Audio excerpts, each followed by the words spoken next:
Rahul Mishra GMD news की team के साथ इस समय कानपुर जीएमडी न्यूज के मुख्यालय से चल करके लखनऊ 5 मॉल एवेन्यू विधानसभा अध्यक्ष हृदय नारायण दीक्षित जी के आवास के बाहर हूं। उत्तर प्रदेश के तमाम प्रश्न जो जनता जानना चाहती है, जिसके उत्तर जनता जानना चाहती है, उन तमाम प्रश्नों को लेकर के, उन तमाम उत्तरों को लेकर के हम अपने कैमरे के नजर से, दृष्टिकोण से आपको दिखाएंगे, रूबरू कराएंगे। बने रहिए हमारे साथ, देखते रहिए जीएमडी न्यूज। तो कानपुर से चल के अपनी यात्रा हमने उत्तर प्रदेश की राजधानी लखनऊ पे रोकी।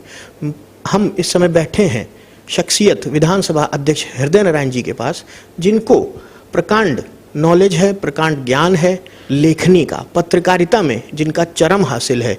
ऐसे विद्वान व्यक्ति के साथ हम मौजूद हैं जो उत्तर प्रदेश के तमाम दृष्टिकोणों पे हमें हर प्रश्न का उत्तर देंगे।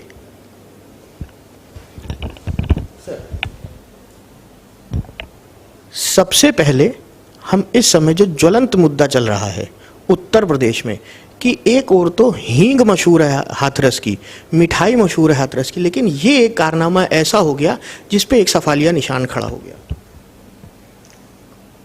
ऐसी घटनाएं दुर्भाग्यपूर्ण हैं।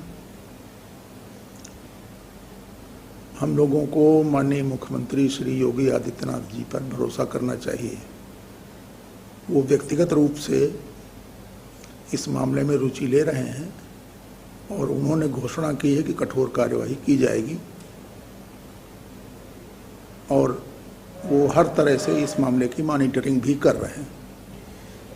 विपक्ष, चूंकि आप एक काउंसलर के तौर पे हैं, गार्जियन के तौर पे हैं विधानसभा में, विपक्ष का कहना है कि 16 दिन एसआईटी की जांच पे क्यों ले लिए? संसदीय जनतंत्र में विचार अभिव्यक्ति की स्वतंत्रता होती है। उत्तर प्रदेश में भी विचार अभिव्यक्ति की स्वतंत्रता है। विपक्ष का अपना काम है, वो क्या कहता है यह अलग विषय है, लेकिन पूरे मामले में मुख्यमंत्री माननीय योगी जी स्वयं पूरे केस को देख रहे हैं, स्वयं मॉनिटरिंग कर रहे हैं। इसलिए मैं दोहराऊंगा कि हम सबको माननीय मुख्यमंत्री जी योगी जी के प्रयासों की पर विश्वास करना चाहिए। उत्तर प्रदेश के बाद हाथरस के बाद आगरा, फिर उसके बाद बलरामपुर, इस तरीके से घटना, इसका समाधान क्या है? बहुत बड़ा राज्य है उत्तर प्रदेश और जैसा मैंने पहले ही कहा कि माननीय मुख्यमंत्री जी सभी घटनाओं का संज्ञान ले चुके हैं। जहाँ जैसी आवश्यकता है वहाँ वैसे उनके निर्देश जारी हो रहे हैं और वह स्वयं अब तक क्या हुआ है प्रतिदिन इसको मॉनिटर करते हैं और कार्रवाई करा रहे हैं। हाथरस से निकल के हम थोड़ा सा पीछे चलेंगे, कोरोना पे आएंगे। महामारी पूरे समाज में व्याप्त है। ऐसे में 17 विधायक, मंत्री और इससे ज़्यादा भी आंकड़ा पहुंचा अगर विपक्ष पे हम चले जाएंगे। जहां एक और हम प्रथम दृष्टता में देखते थे कि शुरुआती दौर में जब मेडिकल अस्पताल, चिकित्सालय बढ़ चढ़ के सहयोग दिया, लेकिन अब इस समय लोग परेशान हैं, त्राहिमाम की स्थिति में है कि लंबा चौड़ा बिल बन रहा है। उनको क्या आप संदेश देना चाहेंगे? पहले इस सरकार के उत्तर प्रदेश में आने के पहले यहाँ पर चुनौतीपूर्ण स्वास्थ्य सेवाएं नहीं थी और कोरोना महामारी को लेकर के उत्तर प्रदेश सहित पूरी दुनिया में कहीं कोई पहले से अनुभव नहीं था, पहले से कोई तैयारी नहीं थी। ये बिल्कुल कोरोना की महामारी नए रूप में ऐसी परिस्थिति में आई जब पूरा विश्व इसके बारे में जानता ही नहीं था।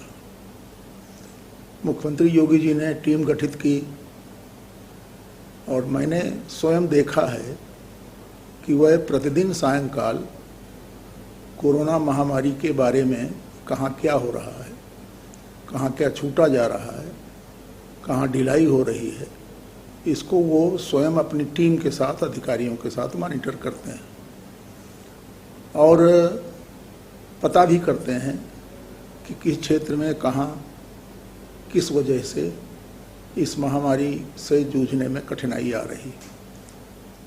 जिस तरह से माननीय मुख्यमंत्री योगी जी ने कोरोना महामारी से जूझने में अपनी पूरी सरकार और अपने पूरे साधन को झोंक दिया है, इसको लेकर के भारत के अन्य राज्यों में भी प्रशंसा उत्तर प्रदेश की हुई है।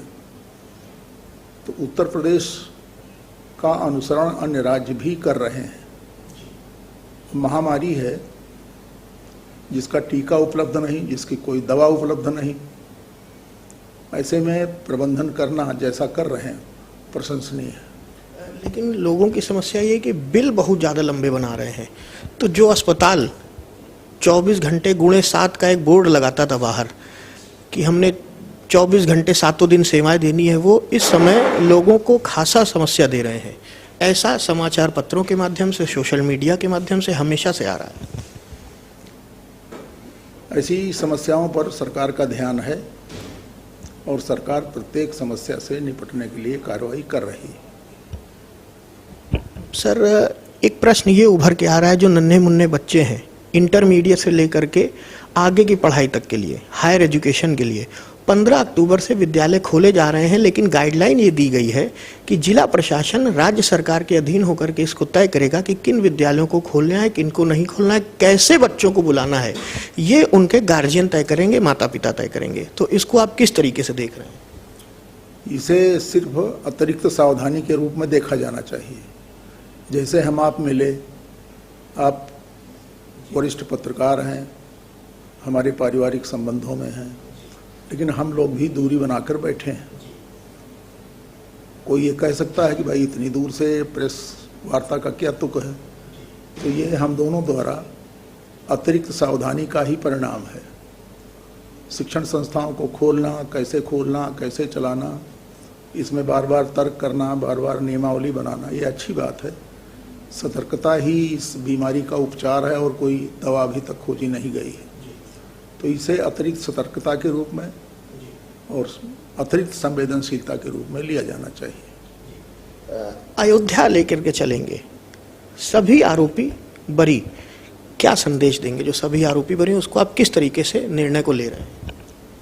पूरे देश ने इस निर्णय की प्रशंसा की है, सराहना की है, और यह आरोप उस समय राजनीतिक कारणों से लगाए गए थे और माननीय न्यायालय ने अपनी गहन समीक्षा और लंबे समय तक तर्क सुनने के बाद एक फैसला दिया है। फैसला स्वागत योग्य है, सबको स्वीकार करना चाहिए, सबने स्वीकार भी किया है। कहा जाता था हरि कथा अनंता, आदि से चला आ रहा फैसला अब एकदम 5 अगस्त को उसकी भूमि पूजन हो गया, सारी चीजें बढ़िया से हो गई, मंदिर निर्माण शुरू हो गया। लेकिन एक पक्ष है जो अभी भी हाईकोर्ट और सुप्रीम कोर्ट की आस लगा रहा है, क्या संदेश देंगे? ये हमने पहले ही कहा कि हमारे यहाँ संवैधानिक संसदीय जनतंत्र है, विधायिका है, कार्यपालिका है, माननीय न्यायपालिका है, तो प्रत्येक व्यक्ति को सभी मंचों में जाने का अधिकार है। लेकिन ये बात सिद्ध हो गई है कि अयोध्या में श्री राम जन्मभूमि मंदिर था, मंदिर है, और मंदिर अब दिव्य और भव्य बनने जा रहा है। एक जयकार निकल रही है अयोध्या उद्घोष के बाद, 5 अगस्त के बाद, कि अयोध्या के बाद मथुरा और काशी तैयारी है। अभी इस तरह की बात तो हमने नहीं सुनी, आपकी जानकारी में है तो अलग बात है। न्यायालय मामला भी पहुंच चुका है। हमने पहले ही कहा कि अपने देश में प्रत्येक व्यक्ति को सभी समाधान उपलब्ध हैं। प्रशासन है, नौकरशाही से बात होती है, अधिकारियों से, फिर विधायिका में बात आती है, विधायिका को किसी खास विषय पर आवश्यकता होती है तो विधायिका को अधिनियम बनाने का भी, कानून बनाने का भी अधिकार प्राप्त है। और किसी को लगता है कि हमारी सुनवाई माननीय न्यायालय में ज़्यादा होगी तो भी आदरणीय। अयोध्या के बाद हम सीधे सामने आके खड़ा हो गया है उपचुनाव, जो 8 सीटों पे है, जिसमें 6 में भाजपा काबिज है और 2 में समाजवादी। कानपुर लोकसभा, कानपुर की सीट की अगर बात करें घाटमपुर की, तो उसमें कमल रानी जी की सीट है। तो एक वो चर्चा का केंद्र है, माखी चर्चा का केंद्र है। आप इसमें पूरे दृष्टिकोण में किस तरीके से प्रकाश डालेंगे, हमारे दर्शक देखें। मैं विधानसभा का अध्यक्ष हूं। किसी भी राजनीतिक दल की जीत या हार के बारे में मुझे भविष्यवाणी नहीं करनी चाहिए। उत्तर प्रदेश में माननीय योगी जी की सरकार ने और केंद्र में माननीय मोदी जी की सरकार ने ऐतिहासिक काम किया है और हम सबको विश्वास है कि जो ऐतिहासिक काम हुआ है उसके आधार पर मतदाता अपना निर्णय सुनाएंगे। बेरोजगारी, कोरोना काल में ठप व्यापार, वो बच्चे जो नौकरी नहीं पाए, चाहे वो निजी हो या 2018 से लेकर के अभी तक लखनऊ में हर तरीके का प्रदर्शन कर रहे वो नौजवान हो जो इस समय बेरोजगार हैं, उनको आखिरी में चलते चलते आप क्या संदेश देना चाहेंगे गार्जियन के तौर पर? उत्तर प्रदेश सरकार द्वारा तमाम नौकरियों की घोषणा की गई है, घोषणा की जा रही है। ये बात ठीक है कि देश में, प्रदेश में बेरोजगारी बढ़ी है। ये भी बात ठीक है कि कोरोना के कारण सामान्य लोगों के रोजगार पर भी असर पड़ा है। लेकिन उत्तर प्रदेश की सरकार ने जिनके रोजगार पर असर पड़ा है उनके लिए, उनके गांव में जो लौट कर आए हैं, सरकार ने लौटने में भी, वापस आने में भी उनकी सहायता की है। तो जो लोग लौट कर आए हैं उनके लिए गांव में ही रोजगार, मजदूरों का, इसके लिए करोड़ों रुपए का प्राविधान मनरेगा में हुआ है। अन्य योजनाएं चल रही हैं, रोजगार उपलब्ध कराने का प्रयास किया जा रहा है। जहां तक शिक्षित रोजगारों का प्रश्न है, उनके बारे में माननीय मुख्यमंत्री ने स्वयं ही कई बार नौकरियों की घोषणा की है। भिन्न भिन्न विभागों में जो पद रिक्त चल रहे थे उनमें उनके समायोजन की और नई नौकरियों के सृजन की घोषणाएं, तैयारी की जा रही। लेकिन बच्चे कह रहे हैं हम तो अभी भी रोजगार, हमें लगभग 30-34 वर्ष से ऊपर आयु उनकी हो गई है, सरकारी नौकरी भर रहे हैं, ऑफर लेटर अभी तक आया नहीं है, ज्वाइनिंग मिल नहीं रही है। ऐसा तो नहीं है, और जिनकी उम्र 34 हो गई है वो किसी एक सरकार पर आरोप नहीं लगा सकते। पर हमको, आपको, सबको जो बेरोजगार हैं उनके प्रति संवेदना बरतनी चाहिए। हम भी उनके प्रति संवेदनशील हैं। सरकार ने तमाम इंटरव्यू, तमाम नौकरियों की घोषणा की है, उनका समायोजन उनमें हो जाएगा, ऐसा दिखाई पड़ रहा है। हमारे खास निवेदन के बाद अध्यक्ष विधानसभा हृदय नारायण जी ने अपना बहुमूल्य समय जीएमडी न्यूज़ को दिया, जिसके हम आभारी हैं। तमाम प्रश्नों पे उन्होंने अपने विचार साझा किए, शिक्षा से लेकर के बेरोजगारी तक, स्वास्थ्य से लेकर के उपचुनाव तक और हाथरस, सभी प्रश्नों का बखूबी उत्तर दिया। बने रहिए हमारे साथ, देखते रहिए GMD news. Camera person Vikram Chaudhary के साथ मैं राहुल मिश्रा, जीएमडी न्यूज़, लखनऊ।